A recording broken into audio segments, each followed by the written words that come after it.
Hello, everybody, and welcome to another episode of Blood on the Razor Wire TV, where we bring it to you real and we bring it to you raw. As everybody knows, I want you to hit that subscribe button, hit the like button, leave a comment. We got a good one.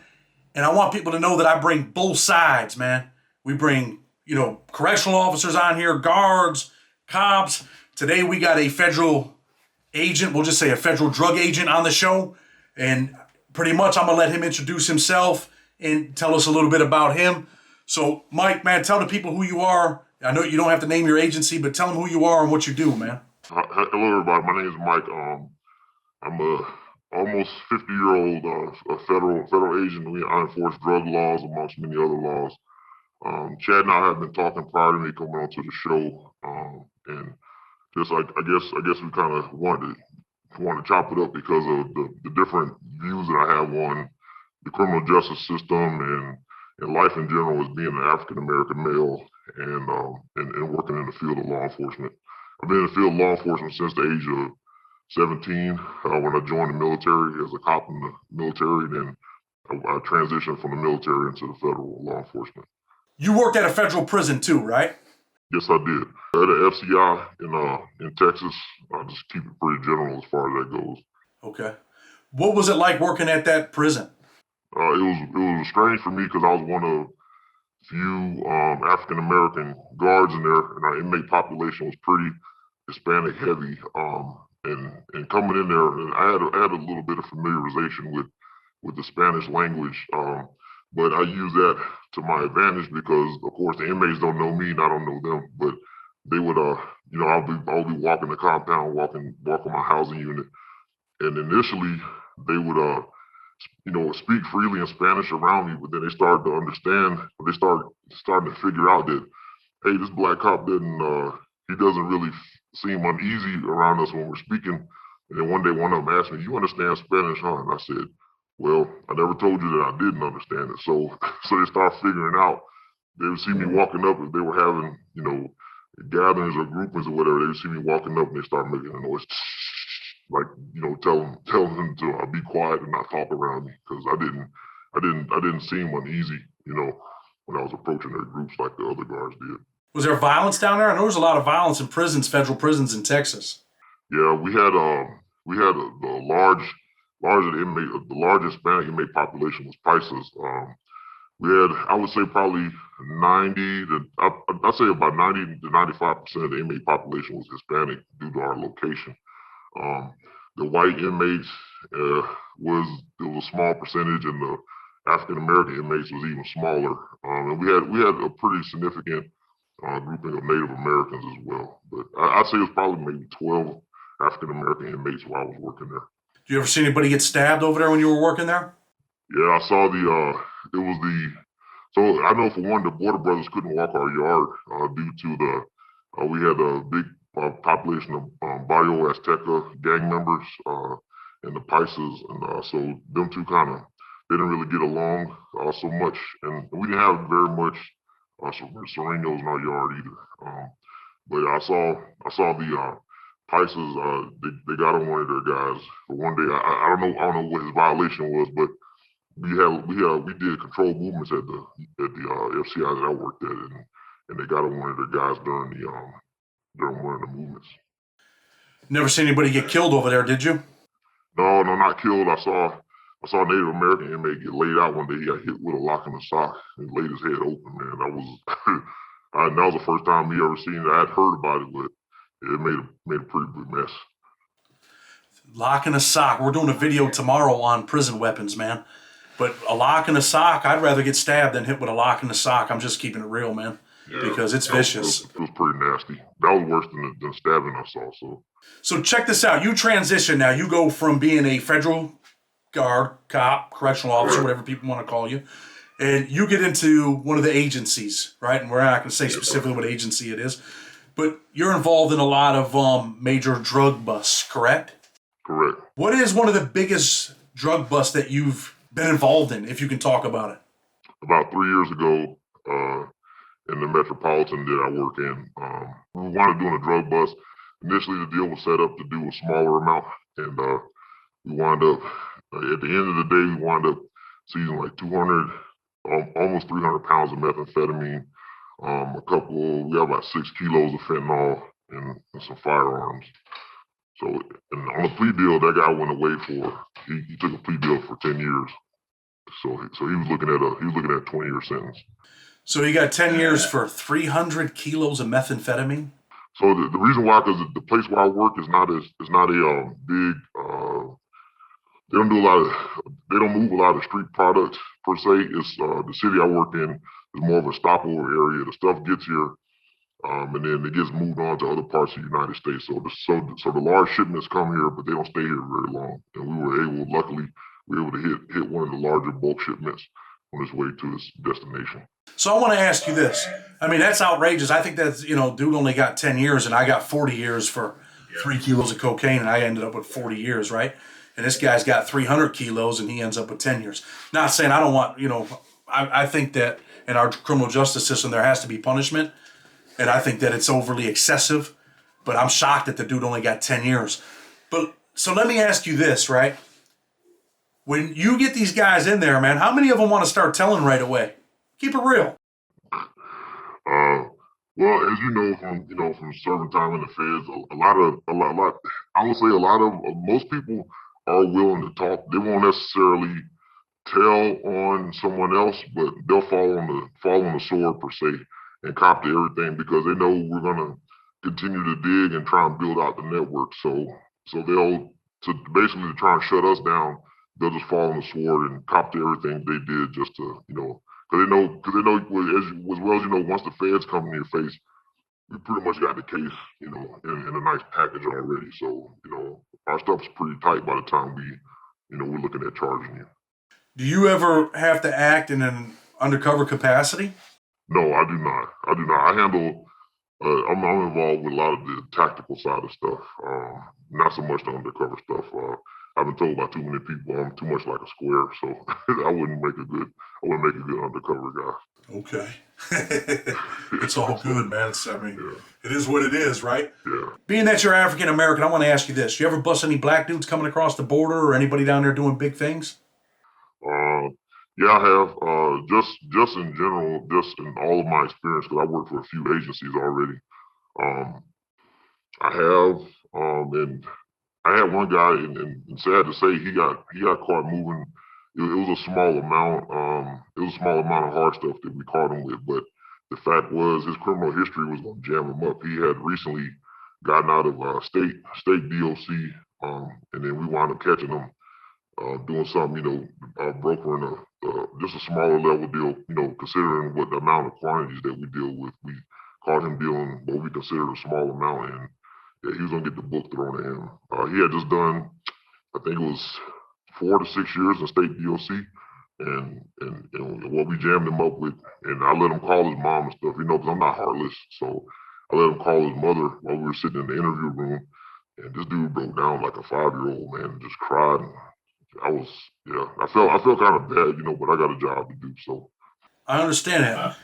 So you said you felt bad about it, right? I mean, how do you feel about the criminal justice system as far as, it's no secret, right?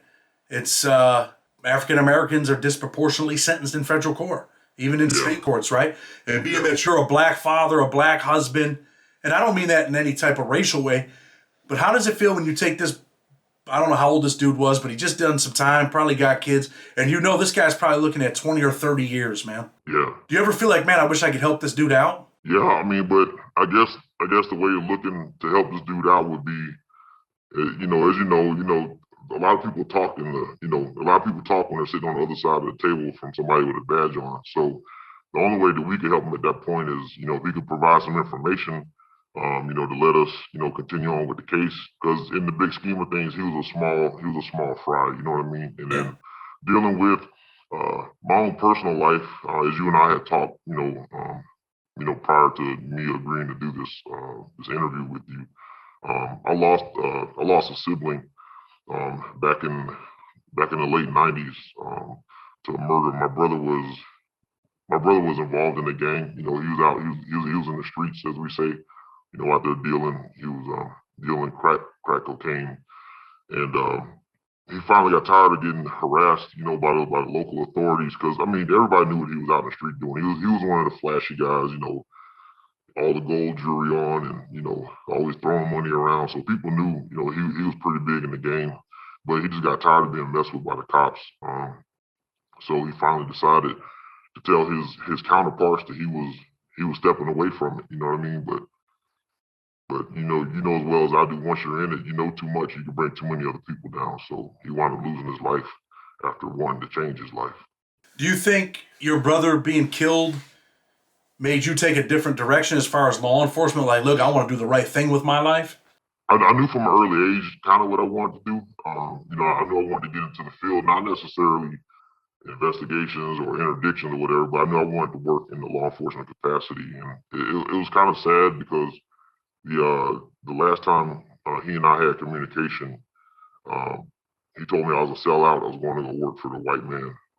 That's kind of the conversation we had. So that's something that I held with me. And the last time we saw each other in person, we got in a physical fight. So then the next time I saw him after that is when he was in the casket. So I had a lot. I held on to a lot of grief, but I use it today as a motivation. To know that to make the right decisions with my life. And if I have a chance to do some early intervention with someone young that I know is kind of teetering the line to want to, be in the streets or get their life together, I try and have that talk with them. So Yeah, we're gonna get to that during this interview too. Um, so you had said your brother told you, man, you're selling out. You're going to work for the white man. You still get that yeah. type of flack from people when you arrest them?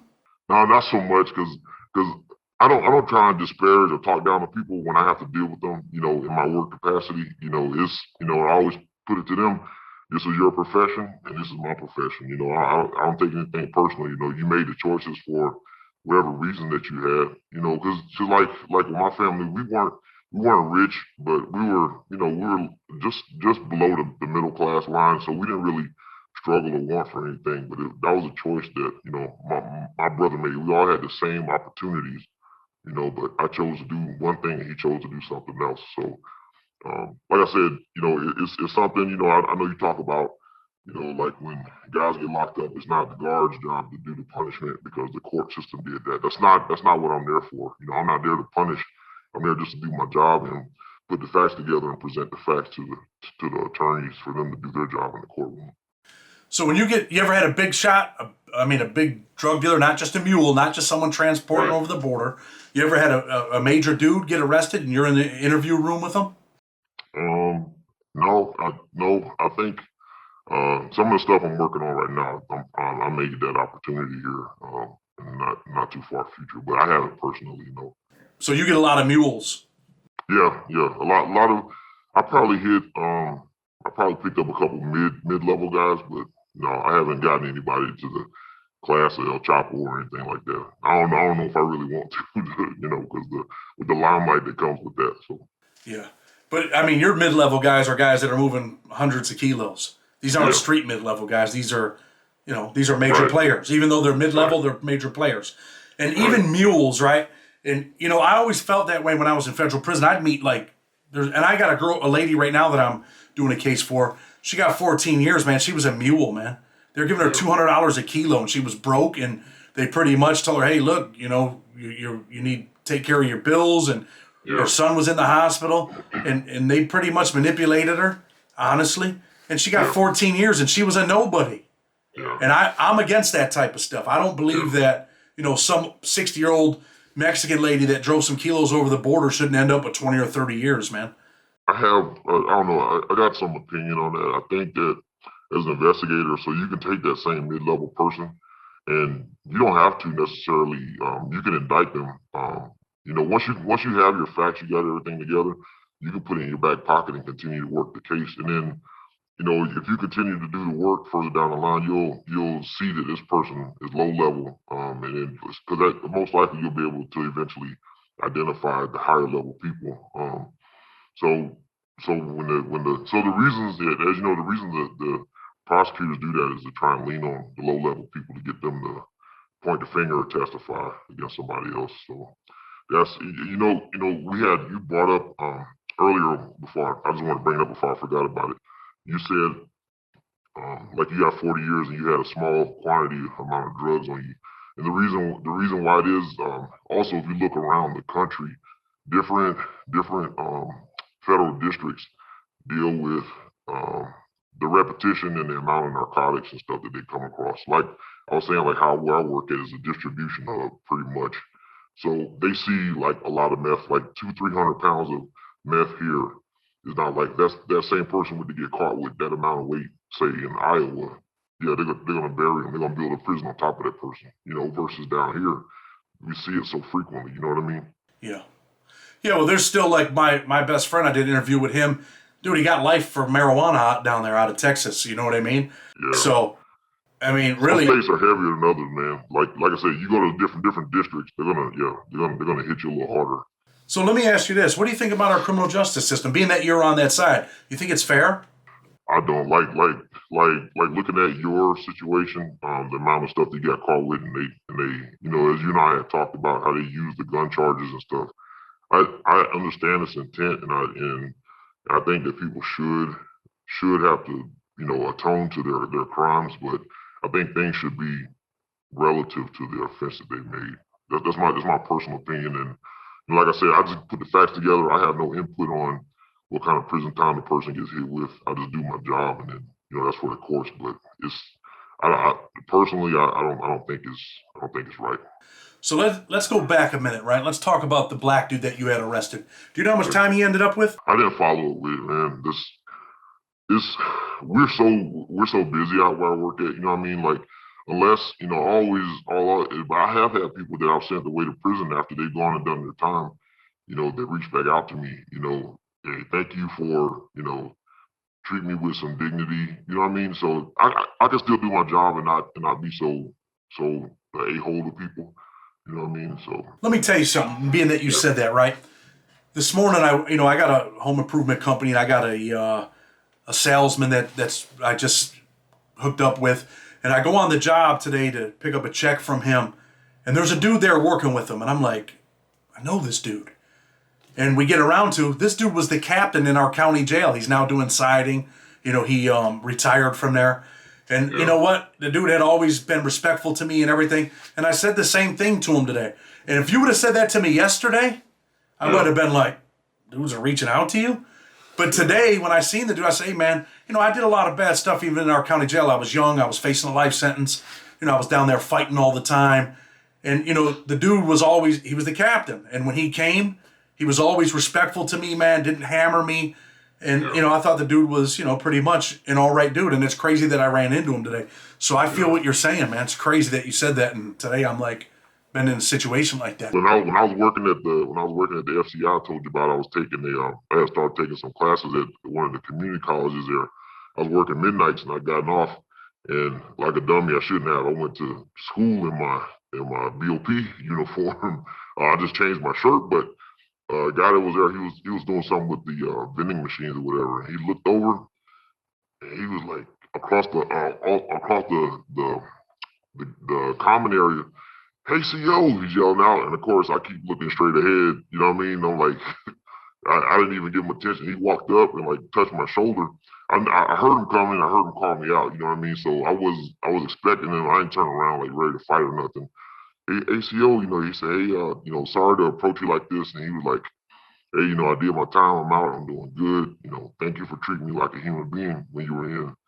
When I was in, and I was like, hey, no problem. Just like I told him, just like I said a few minutes ago, I treat everybody with dignity. Until you come at me crossways, then that's going to change the way that you and I interact. Yeah, men respect men regardless, right? Right. And, even though I got this prison channel, I did a bunch of time in prison. I don't hate cops, man, per se. I'm not like, hey, I hate him. He's a cop. Some people have that approach, but I hate the system. I hate cops that are nasty. I hate cops that go into your cell and destroy it just to be nasty to you. Because there's some nasty, nasty people in them places. Yeah. So those are the people that I despise. And I despise our criminal justice system that takes, the African-American dude that you arrested and says, 4 to 6, he's really just the middleman. He's probably making a couple $1,000s, and they send him to prison for 20 or 30 years. Yeah. That's what I hate. And that's why I do the stuff that I do. And that's why I wake up at 4:30 in the morning sometimes, or 3 in the morning. I jump on the case early in the morning because it's something that's playing in my mind, man. I just despise it, man. I heard you bring up before, you talking about how bringing you were talking to the gentleman that worked at Big Sandy. He came on and you talking about the way that some of the COs interact. So yeah, amongst our peers as being CO, you'll get called a thug lover and a thug hugger and all that kind of stuff if you don't treat the inmates badly. You know what I mean? So Well, that's something that I want to get to, right? That's something I want to talk about because he didn't want to say certain things, which, he lives up there in that area. He didn't have a disguise on or a mask, so he was going to get flack if he said certain things. So you worked in a federal prison, right? We're not going to say what prison, but you worked at that federal prison. Did you have cops there that went in cells and just destroyed them just to be assholes? Keep it real. yeah, yeah. There was a guy that was actually in the military with me who had gotten out prior to me. And just lo and behold, I run into him, and he was one of those guys. He was one of those guys. He wrote shots for every single thing. Instead of using your interpersonal skills or just communicating with people, he wrote a shot for every little infraction. I'm like, hey man, like sometimes you get more bees with honey. So I would tell him in a joking way. I'm like, hey, you got caught out bad. You know what I mean? You got caught out of bounds. My floor is kind of dirty. Why don't you pick up that broom, for the next couple hours? All right, CO, they would take that over. You write them up a shot and then go in their jacket, something stupid. But this guy he just didn't have that mindset. He walked through the Sally Port. He was Superman. So I was in a prison, right, and I was in the hole, and the number one in the shoe was a black dude, man, with dreads. This was down south. I think he's working in Beaumont now. Dude was real respectful, man, and he gave, if you had something coming, he gave it to you. And I remember him telling us that, hey, look, man, these cops had put a picture of a rat with a knife on it on his desk in the morning when he got there. He was the only black officer. And just because he was, not that he was cool with us, but that he was respectful, where he approached it as men respect men. Because before I'm an inmate, before I'm a prisoner, before I'm a convict, I'm a man. And I want to be respected that way. So I know that, cops in there that do that, they get flack, inmate lover and all that type of stuff. Did you ever get that? oh yeah, but the fact was the way I carried myself when I walked around, even amongst my peers, guys knew not to come at me and talk to me crazy. I would hear it. So and so said this, so and so said that about you. But I'm not in high school, so I didn't go around chasing rumors. But at the same time, no one had the balls to say anything like that to my face. You know what I mean? None of the other guys. So and that was the thing. How you said they had it coming, and that was the thing with showers, and bringing the phone around, that kind of stuff. If it was their day to do it, then then they're gonna do it because you're gonna, like I said, you're gonna get more bees with honey if you get the guys what they got coming. You know what I mean, and what they should expect. I know staffing and stuff is short, but if what I mean, you want to keep your shoe the runs. You want to keep it quiet and civil. So you just need to do what you need to do. But I wasn't gonna do anything extra and put myself out there though. If they had the phones coming or showers, and I gave it to them. That's how I operated, man. That's all I wanted you. I wanted you to be the same all the time. If you're gonna be an asshole, be an asshole. If you're gonna be a good guy, Yeah, be a good guy. consistency. That's it. And that's what most people are looking for that are doing 40, 50 years. Consistency. So with those guards, right? Because I want to talk about that a little bit because the other guy didn't want to answer some questions. But I respect him and appreciate him coming on. Did you ever have officers where you're like, man, this dude should be in a prison uniform? Oh yeah. We had a couple incidents. We had a female officer that, and that's right around the time tobacco started getting taken out of the prisons too. So again, so this officer was working. This officer was the quarter. We were kind of in a transition over. Actually, I was annual leave and relief, so I worked kind of all over the place. I'd rather do that instead of being stuck in the housing unit all the time. Yeah. So I was backfilling the shoe, and I'm walking the range, and I smell tobacco smoke, and I'm like, what the hell? There's not supposed to be any tobacco in here. Sure enough, we wound up moving that guy's cell and shaking the cell down. I found a pouch of tobacco, and I knew, it had always been rumor, suspicion that he had something going on with this female guard, and I know that's the only way he got that stuff in there. So anyway, she wound up getting jammed up, right before I left. They wound up catching her coming out of officer's bathroom with that guy. Now ain't that something? Yeah. So listen, man, the show is centered around saving kids from life imprisonment and premature death. You're an agent. You arrest people. It's your job. I don't hate you because you do your job, but that's your job.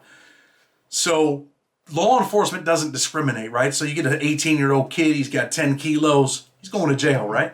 Correct. Doesn't matter how old he is, right? Correct. Tell these kids, man, how smart are you guys? Keep it real, man. We had our capabilities. It will blow the common person's mind if they knew what we're able to do, how we're able to do it. It surprised me, and I still get surprised to this day. I've been with the agency just a little bit under 10 years, and I'm still learning stuff that we have the capabilities of doing. Yeah, you just it's if the agent's willing to put in the work, you can paint a beautiful picture of a criminal organization. If you're willing to put the time in. And it's nothing to give away 10, 15, 20 years, right? No, like I said, we don't give out the time. We just put the case together and send it to the prosecutor. So yeah, but you're putting the case together, but you know that some people are. I mean, you're dealing with big stuff down there. Yeah. So, you had said about your capabilities. I just want them to know that, man, they're in a game that they're probably never going to win, right? Yeah. So the thing is, especially the longer when you're in the streets doing, when you're in the streets involved in that stuff, the longer that you're successful, the more brazen that people seem to get. Brazen and more careless. You know what I mean? So over time, you're gonna slip up somewhere. You have to be good all the time. It takes one time for us to be there. Watching or doing whatever. You slip up one time, that's gonna give us our way in. You know what I mean? So we got nothing but time. Time is on our side. So it doesn't affect your day. You can wait it out until you get them. Yeah. I have wanted to bring up something, Chad. We was talking about working inside the institutions. I had an old salty guard, man. Salty meaning he'd been around a long time. He kind of took me under his wing when I first started. And he told me, he said, never lose sight of these inmates. Let us run, or let us keep order in the institution because they want us to. He said the day that they turn around and say, you know what, we're fucking tired of this. He said it can get real bad real quick. He said you're just a guy holding the radio and the keys, man. Just always remember that. So that's a good point, because a lot of people, there's guards in there and cops, man. And I'm going to say this from my perspective. I used to feel the same way, because if we all, and I'm not promoting this, but if we had all come together, man, what could you guys possibly do? Oh no, it would have been bad, man. That was another thing. Like I said, it wasn't out of fear, but you always, I would say about treating people with decency and dignity, man. Like I said, it wasn't our job to do the punishment. We're there to just make sure, try and keep them as safe as we can while they're doing their time, while they're paying the retribution. Yeah, I mean, if you sit back, and I remember being in the housing unit, sitting back in time going, I got almost 1,000 dudes in here. and yeah, I don't even have the key. Well, I got the key to open up one door, but I don't have the key to open up the other door to get out to the main area. So they can tear this SOB down, man. It wasn't nothing I can do about it. And by treating people with dignity and respect, you always keep in the back of your mind that if this breaks bad, I hope these guys remember that, I didn't treat them bad. You know what I mean? I was just doing my job. So let me tell you something, man. When I was in prison, there were times where I said, man, if there was ever a riot in here, yeah, I'd fucking destroy this dude right here. I wouldn't want to hear him talking about, I got kids, I got a family, because you didn't give a shit about mine. And there were other guards where I would fantasize. It's crazy I'm saying this on here, man. But I would fantasize about, what I would do to this dude. But I would say, hey, this guy right here, man, I would probably try to make sure he was all right because of the way that he treated us. I used to think about that stuff, because I think that the way that things are and the oppression that happens in prisons, because, dude, you were a former cop, man, former guard. There's a lot of oppression in there, man. They mistreat people, man. They treat people like they ain't shit. I've seen cops punch people, kick people, spit on people, destroy their property. I've seen it. And I'm sure you've seen some of that shit. Yeah. And it's wrong, man. And eventually, it's going to be like them animals, man, that attack, dude, at circuses and stuff. People get tired of that shit, and something's going to happen eventually. Yeah, just like in your book. That guy took it, when alcohol got taken, and my man flipped out. So Adam Oliveri, my cellie. So look, before we close the show, I'm going to ask you a direct question, man, a specific thing that I want you to do. You're an African-American father, right? Yeah. You're a husband, right? Yeah. And you know, where I'm from, man, I hate to say it like this, but man, these young black kids are killing each other, man, every single day. Yeah. You made it, man. You ain't some dude that had this great life. Your brother was in the streets. Your brother was getting money. I don't know exactly, where you grew up. You probably maybe you grew up in the hood, maybe not. But man, as a black father, I'm asking you, man, to talk to these kids, man. Take a minute or two and tell them, man. Tell them that they can do the right thing. Because there's so many young brothers out here, and I don't care what color you are, man. One of my best friends is Cedric Dean, man. Black dude, man, took me under the wing in prison and taught me everything that I know. Right. I want you, man, to talk to these kids, man, directly, man. That's what I'm asking you to do. Take a minute or two, man. Especially in this era, everybody's walking around with these little computers in their hand and seeing all the hip hop artists and, celebrities being flashy, throwing their stuff around. That's not reality. That's not reality. Reality is you waking up every morning, going to your job, getting up, making an honest paycheck. There's nothing wrong with making a paycheck. You might not be living, as elaborate as you would like to be, but there's something to be said about making an honest living and you're not having to look over your shoulder because of the way that you made the money. You know what I mean? You can go to bed at night sleeping peaceful, and then sometimes it takes you wanting to better your situation. Like Chad said, I didn't come up in the best environment, but I knew I wanted more for myself. And if I ever wanted to have children, I wanted to provide them a better life. The goal is always to try and do better for your children, for the next generation of your bloodline. You want to provide a better life for them. So there's nothing wrong, nothing dishonorable about getting up, making an honest paycheck, and and not having to look over your shoulder, being able to go out every now and then and treat your family to, take out dinner or something like that.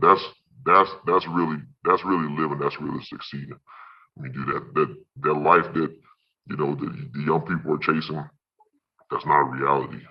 I don't know what other way to put it. If you don't like your situation, you want to better your situation, change yourself, make yourself a better product to sell to somebody to go work for. And if you don't want to work for somebody, go to school, do what you need to do, so you can make your own way. Some people don't want to work for somebody, and some people, are fine with that. But Hey, man, I appreciate you, man. I appreciate you coming on the show, There's too many kids, man, without fathers, man. We need real men, real leaders, man, and real fathers. And something, man, I admire you for what you're doing, and I know that you are, man. You're a real man, you're a real father, you're a real leader, and I appreciate you, man. You didn't have to come on here. So, with that, man, I'm going to close the show. Blood on the Razor Wire TV. Hit that subscribe button, hit the like button. I hope you liked the video. Leave some comments, man. Talk to this guy, man. I'm sure he'll respond. We appreciate you. Until tomorrow, we're out.